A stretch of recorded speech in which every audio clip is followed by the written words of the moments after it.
जय हिंद प्यारे साथियों, कैसे आप सभी लोग। आशा करता हूं कि आप सभी अच्छे होंगे, स्वस्थ होंगे और अच्छे से अपने पढ़ाई कर रहे होंगे। तो आज के क्लास में हम लोग पढ़ने वाले क्लास 12 हिंदी की 50 मोस्ट वीआई ऑब्जेक्टिव क्वेश्चन।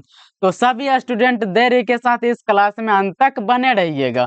तो चलिए शुरू करते हैं इस क्लास को। और इस क्लास का अपना पहला प्रश्न है कि निम्नलिखित में से कौन सी रचना बालकृष्ण भट्ट की है। तो पद्मावती जो है ये किनकी है दोस्त, बालकृष्ण भट्ट जी की। तो फिर उर्वशी जो है ये आपका रामधारी सिंह दिनकर जी की है। किनकी दोस्त, रामधारी सिंह दिनकर जी की।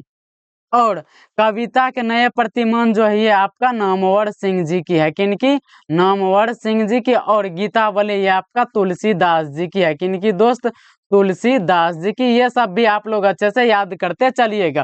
तो आपका पहला नंबर का जो सही आंसर हो जाएगा वो आपका ऑप्शन डी हो जाएगा। और आपका नेक्स्ट प्रश्न है कि बालकृष्ण भट्ट ने कौन सा मासिक पत्र निकाला था। तो वो आपका हिंदी प्रदीप निकाला था। कौन सा निकाला था दोस्त, हिंदी प्रदीप। तो आपका 2 नंबर का करेक्ट आंसर क्या हो जाएगा, ऑप्शन सी बिल्कुल ही करेक्ट हो जाएगा। और आपका 3 नंबर का प्रश्न है कि संयोगिता स्वयंवर किस लेखक की रचना है। तो ये किस लेखक की रचना है दोस्त, ये आपका श्रीनिवास दास जी की है। किनकी दोस्त, श्रीनिवास दास जी की। तो आपका 3 नंबर का सही आंसर क्या हो जाएगा, ऑप्शन से बिल्कुल ही सही हो जाएगा। और आपका चौथा प्रश्न है कि उसने कहा था शीर्षक पाठ क्या है। तो यह उसने कहा था जो यह एक कहानी है। क्या है दोस्त, कहानी है। और यह कहानी किनकी है, तो चंद्र शर्मा गुलेरी जी की है। किनकी दोस्त, चंद्र शर्मा गुलेरी जी की। तो ये भी आप लोग अच्छे से याद रखिएगा, कहानी का कहानीकार चंद्र शर्मा गुलेरी जी। तो आपका 4 नंबर का जो करेक्ट आंसर हो जाएगा, ऑप्शन से बिल्कुल ही करेक्ट हो जाएगा। और आपका 5 नंबर का क्वेश्चन है कि चंद्र शर्मा गुलेरी जी का निधन कब हुआ था। तो निधन जो हुआ था वो उनका 22 सितंबर 1922 को हुआ। 12 सितंबर 1922 को हुआ था। कब दोस्त, 12 सितंबर 1922 को। तो फिर जन्म कब हुआ था। तो जन्म इनका 7 जुलाई 1883 को हुआ था। कब हुआ था दोस्त, 7 जुलाई 1883 को। और अगर इनका निवास स्थान की बात करें तो इनका निवास स्थान जो है आपका यह जयपुर राजस्थान में है। कहाँ दोस्त, जयपुर राजस्थान में। ये सब भी आप लोग अच्छे से याद रखिएगा, ठीक है। तो आपका 5 नंबर का जो करेक्ट आंसर हो जाएगा वो ऑप्शन सी हो जाएगा। और आपका नेक्स्ट प्रश्न है कि निम्नलिखित में से कौन सी रचना चंद्र शर्मा जी की है। कौन सी रचना, चंद्र शर्मा गुलेरी जी की है। कौन सी है, तो आपका पुरानी हिंदी है। कौन सी दोस्त, पुरानी हिंदी जो है आपका किनका है, तो चंद्र शर्मा गुलेरी जी का। तो आपका 6 नंबर का करेक्ट आंसर क्या हो जाएगा, ऑप्शन सी बिल्कुल ही करेक्ट हो जाएगा। और आपका 7 नंबर का प्रश्न है कि सूबेदारनी किस कहानी का पात्र है। तो उसने कहा था कहानी का पात्र। अगर सूबेदारनी की अतिरिक्त अलावा और बात करें तो इनमें क्या सब आता है, लहना सिंह जी आता है। कौन दोस्त, लहना सिंह। और उसने कहा था कहानी का जो मुख्य पात्र अगर पूछ लिया जाए तो मुख्य पात्र कौन है दोस्त, वो आपका लहना सिंह जी है। कौन दोस्त, लहना सिंह। और लहना सिंह के अलावा जो है आपका कीरत सिंह है। कौन सा, कीरत सिंह। और बोधा सिंह। कौन सा, बोधा सिंह। ये सब भी आप लोग अच्छे से याद करते चलिएगा। तो आपका 7 नंबर का जो करेक्ट आंसर क्या हो जाएगा, ऑप्शन बी बिल्कुल ही करेक्ट हो जाएगा। और आपका 8 नंबर का प्रश्न है कि किस अस्पताल में दिनकर का निधन हुआ था। तो किस अस्पताल अस्पताल में हुआ था, तो विलिंगडन नर्सिंग होम में हुआ था। कहाँ हुआ था, विलिंगडन नर्सिंग। यानी आपका 8 नंबर का जो करेक्ट आंसर हो जाएगा वो ऑप्शन डी हो जाएगा। और निधन हुआ था तो ये भी तो याद रखना है कि कब हुआ था निधन। तो इस भी आप लोग अच्छे से याद कर लीजिए कि दिनकर जी के जो निधन हुआ था वो 24 अप्रैल 1974 को हुआ था। कब हुआ था दोस्त, 24 अप्रैल 1974 को। तो आपका 8 नंबर का जो करेक्ट आंसर हो जाएगा वो ऑप्शन डी हो जाएगा। और आपका 9 नंबर का प्रश्न है कि संपूर्ण क्रांति का नारा किसने दिया। संपूर्ण क्रांति का जो नारा है यह जयप्रकाश नारायण जी ने दिया। कौन दिया दोस्त, जयप्रकाश नारायण जी। वो भी कब, सन 1974 में। कब दिया दोस्त, सन 1974 में। और ये संपूर्ण क्रांति जो यह एक ऐतिहासिक भाषण है। क्या दोस्त, ऐतिहासिक भाषण। ये भी आप लोग अच्छे से याद करते चलिएगा, ठीक है। तो आपका 9 नंबर का जो करेक्ट आंसर हो जाएगा वो ऑप्शन सी हो जाएगा।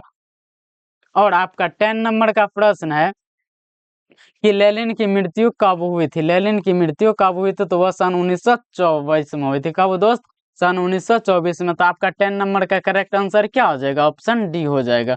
और आपका 11 नंबर का प्रश्न है कि जयप्रकाश नारायण मार्क्सवादी कब बने थे? तो ये कब बने थे? 1924 में ही बने थे। तो आपका 11 नंबर का भी करेक्ट आंसर क्या हो जाएगा?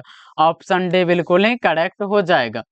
और आपका 12 नंबर का प्रश्न है कि अर्धनारी स्वर स्वर शीर्षक पाठ क्या है? अर्धनारी स्वर शीर्षक पाठ में कौन स्वयं वित्त बन गया और नारी को अपना कलीम मान लिया? तो वो कौन माना था? वो आपका पुरुष माना था। कौन माना था दोस्त? पुरुष। तो आपका 12 नंबर का जो करेक्ट आंसर हो जाएगा वो ऑप्शन डी हो जाएगा। और आपका नेक्स्ट प्रश्न है कि युद्ध और शांति की समस्या पर लिखी गई काव्य कृति है, तो वो कौन सी है? युद्ध और शांति की समस्या पर लिखी गई वो आपका कुरुक्षेत्र है। क्या दोस्त? कुरुक्षेत्र। यानी आपका 13 नंबर का करेक्ट आंसर क्या हो जाएगा? ऑप्शन भी बिल्कुल ही करेक्ट हो जाएगा। और आपका 14 नंबर का प्रश्न है कि कौन सी कृति रामधारी सिंह दिनकर की लिखी हुई नहीं है? तो यानी इनमें से बताना है कि कौन सी कृति जो है वो रामधारी सिंह दिनकर जी की नहीं है। तो वो कौन सी नहीं है दोस्त? वो जूठन नहीं है। तो फिर जूठन किन की है? तो ये भी तो याद रखना है ना। ये ओम प्रकाश वाल्मीकि जी के। किन की दोस्त? ओम प्रकाश वाल्मीकि जी की। ये भी आप लोग अच्छे से याद करते चलिएगा, ठीक है। तो आपका 14 नंबर का जो करेक्ट आंसर होगा वो ऑप्शन सी हो जाएगा। और आपका 15 नंबर का प्रश्न है कि रोज इनमें से क्या है? तो रोज क्या है दोस्त? एक कहानी है। क्या दोस्त? कहानी। और ये कहानी के जो रचनाकार है वो आपका अज्ञे जी है। कौन है दोस्त? अज्ञे जी भी है। भी आप लोग अच्छे से याद रखिएगा। तो आपका 15 नंबर का जो करेक्ट आंसर हो जाएगा वो ऑप्शन बी हो जाएगा। कौन सा हो जाएगा? Option B. और आपका नेक्स्ट प्रश्न है कि रोज कहानी का नायिका कौन है? रोज कहानी की नायिका कौन है? तो वो मालती है। कौन है दोस्त? मालती। तो आपका 16 नंबर का सही आंसर क्या हो जाएगा? ऑप्शन सी बिल्कुल ही करेक्ट हो जाएगा। और आपका 17 नंबर का प्रश्न है कि नदी के द्वीप किसकी रचना है? नदी के द्वीप जो है यह किसकी रचना है दोस्त? अज्ञे जी की रचना है। किनकी दोस्त? अज्ञे जी की। ये भी आप लोग अच्छे से याद रखिएगा। तो आपका 17 नंबर का करेक्ट आंसर क्या हो जाएगा? ऑप्शन बी बिल्कुल ही करेक्ट हो जाएगा। और आपका नेक्स्ट प्रश्न है कि मालती का पति क्या है? मालती का पति जो वो एक डॉक्टर है। क्या है? डॉक्टर। क्या है दोस्त? डॉक्टर। और किसका? गैंग्रीन बीमारी का। किस बीमारी का दोस्त? गैंग्रीन बीमारी का। ये भी आप लोग अच्छे से याद करते चलिएगा। तो आपका 18 नंबर का जो करेक्ट आंसर होगा वो ऑप्शन ए हो जाएगा। और आपका 19 नंबर का प्रश्न है कि अज्ञे किस वाद से संबंधित है? सच्चिदानंद वात्स्यायन अज्ञे जी जो है यह किस वाद से संबंधित है? तो यह किस वाद से संबंधित है दोस्त? यह प्रयोगवाद से। किस वाद से? प्रयोगवाद से। अगर पूछ लिया जाए कि यह किस काल के कवि है? कौन? तो अज्ञे जी। तो यह आधुनिक काल के। याद रखिएगा किस काल के दोस्त? आधुनिक काल के, ठीक है। तो आपका 19 नंबर का करेक्ट आंसर क्या हो जाएगा? ऑप्शन ए बिल्कुल ही करेक्ट हो जाएगा। और आपका 20 नंबर का प्रश्न है कि चौड़ा चौड़ी कांड कब हुआ था? तो ये कब हुआ था दोस्त? सन 1921 में हुआ था। कब हुआ था दोस्त? सन 1922 में हुआ था। कब हुआ था? सन 1922 में। तो आपका 20 नंबर का करेक्ट आंसर क्या हो जाएगा? ऑप्शन बी बिल्कुल ही करेक्ट हो जाएगा। और आपका नेक्स्ट प्रश्न है कि भगत सिंह के चाचा का क्या नाम था? तो भगत सिंह जी के चाचा का जो नाम था वो अजीत सिंह था। क्या था दोस्त? अजीत सिंह। यानी आपका 21 नंबर का करेक्ट आंसर ऑप्शन बी हो जाएगा। अगर इनके चाचा के अलावा अगर इनकी माता का पूछ लिया जाए तो ये भी अच्छे से याद रखिएगा। इनकी माता का जो नाम है वो विद्यावती। फिर पिता का नाम, इनके पिताजी का नाम सरदार किशन सिंह है। क्या दोस्त? सरदार किशन सिंह। ये भी आप लोग अच्छे से याद रखिएगा, ठीक है। तो आपका 21 नंबर का करेक्ट आंसर क्या हो जाएगा? ऑप्शन ए बी बिल्कुल ही करेक्ट हो जाएगा। और आपका नेक्स्ट प्रश्न है कि मैं नास्तिक क्यों हूँ? क्या प्रश्न? मैं नास्तिक क्यों? यह किसका लेख है? तो यह भगत सिंह जी का है। किनका दोस्त? भगत सिंह जी का। अगर मैं नास्तिक क्यों हूँ इनके अलावा अगर इनकी रचना की बात करें तो इनके अलावा है अछूत समस्या। क्या है दोस्त? अछूत समस्या। और क्या है इनके बाद? विद्यार्थी और राजनीति। क्या है दोस्त? विद्यार्थी और राजनीति। और इनके अलावा बम का दर्शन। क्या है दोस्त?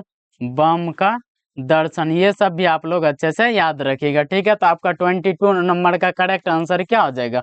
ऑप्शन ए बिल्कुल ही करेक्ट हो जाएगा। और आपका नेक्स्ट प्रश्न है कि भगत सिंह ने कैसी मृत्यु को सुंदर कहा है? तो वो देश की सेवा के बदले दी गई फांसी को। किनको? देश की सेवा के बदले दी गई फांसी को। यानी आपका 23 नंबर का करेक्ट आंसर क्या हो जाएगा?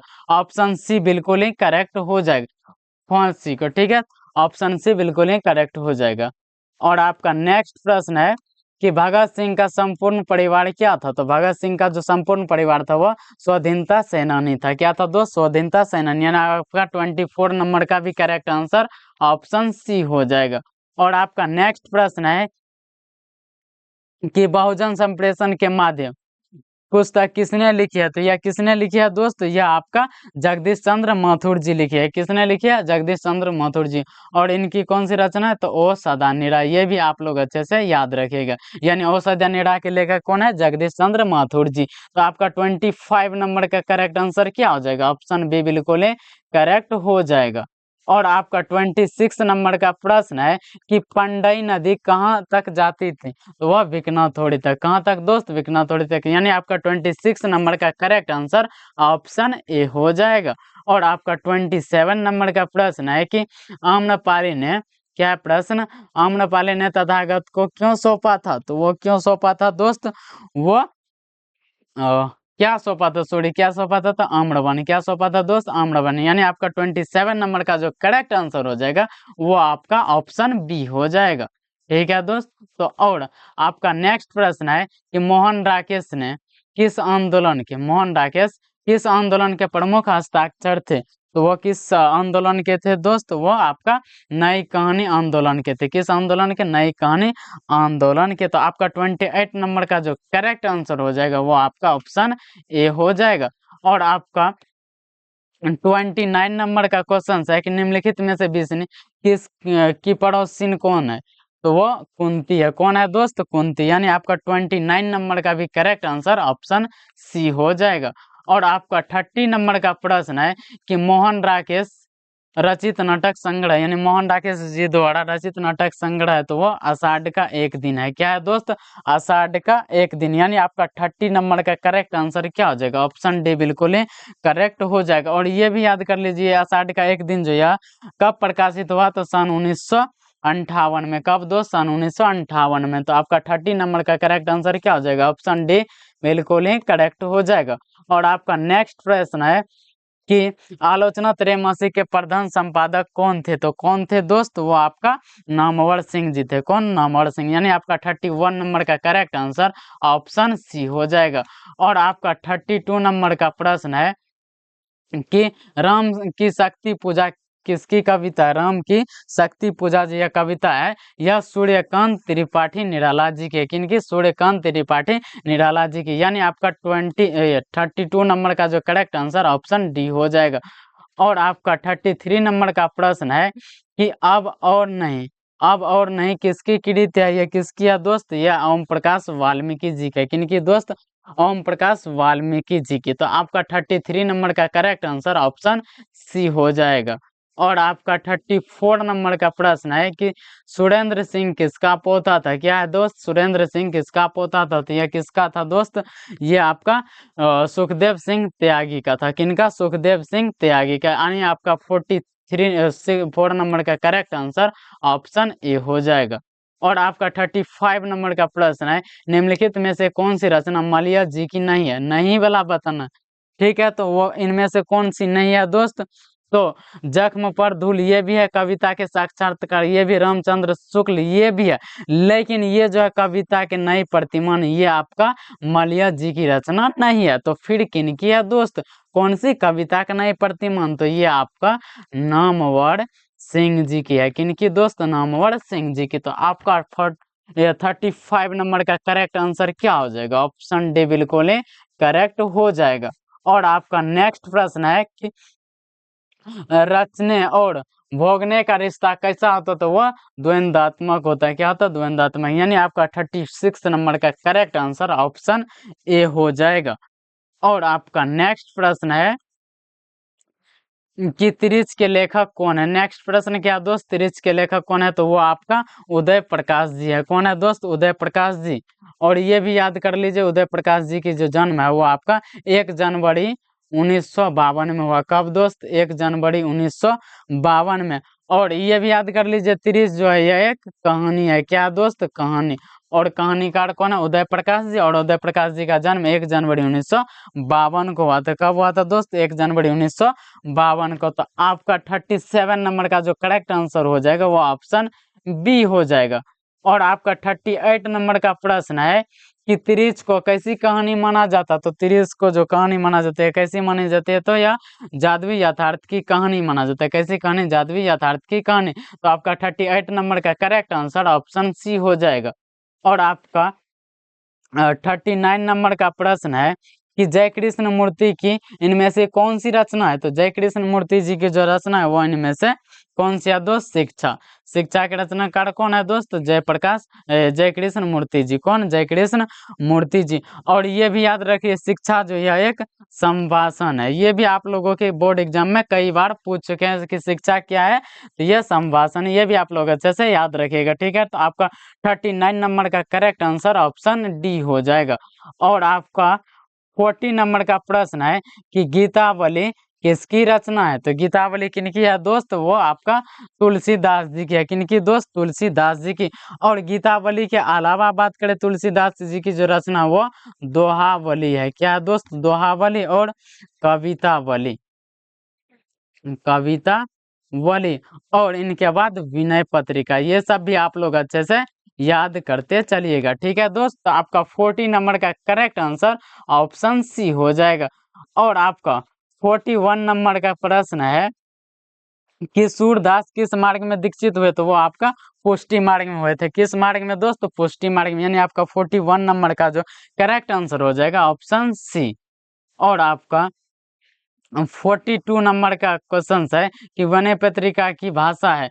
विनय पत्रिका की जो भाषा है वो आपका अवधी है या फिर अंतर्वेदी, मैथिली या फिर अंगिका। तो विनय पत्रिका की जो भाषा है ये अंतर्वेदी है, यानी ब्रज भाषा है। क्या दोस्त? ब्रज भाषा। तो आपका 42 नंबर का करेक्ट आंसर क्या हो जाएगा? ऑप्शन बी हो जाएगा।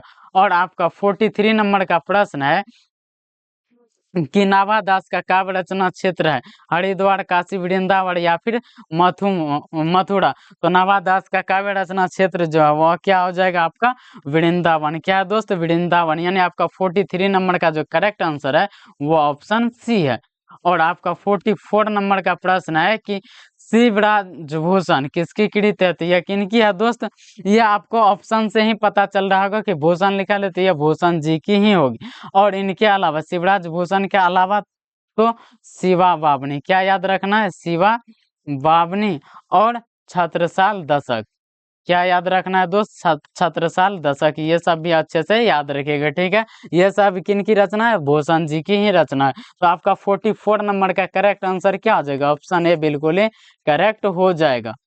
और आपका 45 नंबर का प्रश्न है कि क्रॉसवेट गर्ल स्कूल में सुभद्रा कुमारी चौहान की प्रिय मित्र कौन थी? तो वो महादेवी वर्मा थी। कौन दोस्त? महादेवी वर्मा। यानी आपका 45 नंबर का करेक्ट आंसर ऑप्शन ए हो जाएगा। और आपका 46 नंबर का प्रश्न है कि ज्ञानेंद्र ने कौन सी कविता लिखी है? तो ज्ञानेंद्र का जो कविता वो गांव का घर है। क्या है दोस्त? गांव का घर। यानी गांव का घर जो कविता है किनकी है दोस्त? ज्ञानेंद्र जी की। तो आपका 46 नंबर का जो सही आंसर हो जाएगा वो ऑप्शन बी हो जाएगा।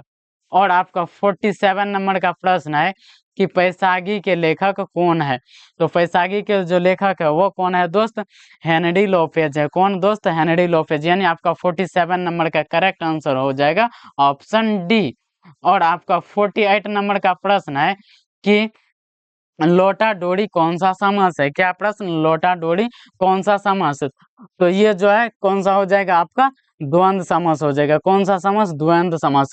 और ये अच्छे से याद रखिए द्वंद्व समास वे सभी समास होंगे जो हमेशा पेड़ में यानी युग में आते हैं। किसमें दोस्त? युग में। और खास करके वो भी एक दूसरे के विपरीत में। क्या चीज? विपरीत। ये भी अच्छे से याद रखेगा। तो लोटा डोरी ये क्या है? युग में आए। किसमें? युग में यानी जोड़ा में। तो वो कौन सा समास? द्वंद्व समास। तो आपका 48 नंबर का जो करेक्ट आंसर हो जाएगा वो ऑप्शन ए हो जाएगा। और आपका 49 नंबर का प्रश्न है कि देवता का पर्यायवाची शब्द है तो देव होता है। क्या होता है? देवता का पर्यायवाची शब्द देव। यानी आपका 49 नंबर का करेक्ट आंसर ए ही हो जाएगा। और इस क्लास का लास्ट प्रश्न है कि आशा से अधिक कहलाता, तो आशा से अधिक क्या कहलाता दोस्त? आशातीत कहलाता है। क्या कहलाता है? आशातीत। तो आपका इस लास्ट क्वेश्चन का सही जवाब ऑप्शन ए हो जाएगा। अगर सभी छात्रों को यह क्लास बहुत ही अच्छी लगी हो तो क्लास को लाइक और सब्सक्राइब करना बिल्कुल भी मत भूलिएगा। तो मिलते हैं इसी तरह के एक और बेहतरीन क्लास के साथ। तो आज के लिए इतना ही। जय हिंद।